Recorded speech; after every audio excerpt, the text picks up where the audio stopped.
Jean-Luc Mélenchon is back avec le sourire. Sourire côté pile, mais aussi côté face. Ouh, il a bien répondu aux questions qu'il adore sur Hugo Chavez et Cuba. Ça ne fait pas que du bien, hein, ces liens avec Hugo Chavez. Beaucoup de gens trouvent que vous devriez marquer des distances plus nettes. Eh oui. Voilà. Puis il a précisé sa réponse quelques secondes plus tard. Qu'est-ce que vous voulez me faire dire? Ben, quelque chose, en fait. Oui, et bien justement, vous ne l'aurez pas. Voilà. Ça ne vous fait pas que du bien, hein, ces liens avec Hugo Chavez. Beaucoup de gens trouvent que vous devriez, aussi avec le passé castriste, marquer des distances plus nettes. Eh oui.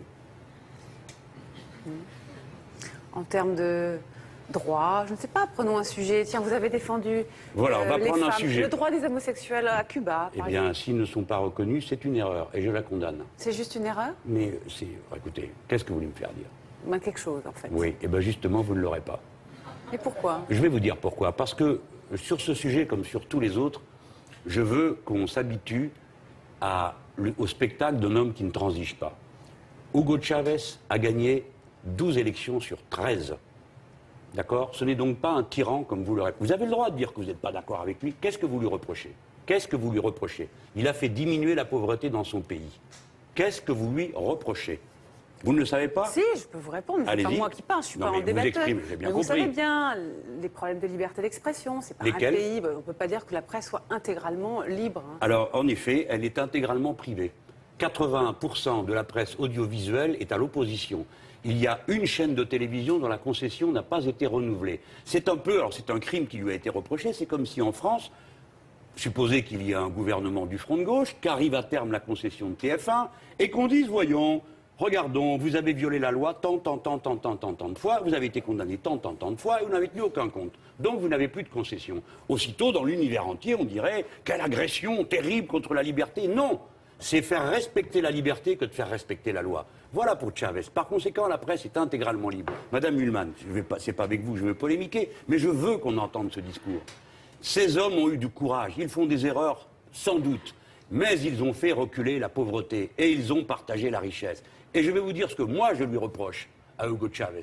Je lui reproche de ne pas d'aller trop loin et d'avoir des relations avec le gouvernement de la République islamique d'Iran que je désapprouve absolument. Je pense qu'il fait une erreur terrible de se comporter de cette manière et je désapprouve absolument son choix dans ce domaine. Vous voyez, je suis capable d'avoir de ce regard critique, mais ce que je veux qu'on entende, c'est que nous qui donnons des conseils et des leçons depuis la soi-disant riche Europe qui est de plus en plus pauvre, nous ferions bien d'aller prendre des leçons sur la manière de répartir la richesse auprès de gens qui sont aux portes des États-Unis d'Amérique, menacés continuellement. Nous sommes riches, nous sommes puissants. Et nous avons des pudeurs, des timidités, et tout ce que nous trouvons à faire, c'est de leur donner la leçon. Et des timidités, c'est aussi le fait que ce pays, vous le savez, historiquement, le nôtre, est attaché à son droit de propriété aussi. Quand vous dites on va aller chercher l'argent là où il est, chez les riches, vous vous exprimez de cette façon. Vous concevez que ça fasse peur à pas mal de gens? Oui, bien sûr, à ceux qui sont visés, je comprends. C'est la démocratie. Mais qu'est-ce que vous faites du droit de propriété? Qu'est-ce que vous en faites? Mais cette question-là a été tranchée en 1793. La propriété privée est un droit dont la borne est l'intérêt général.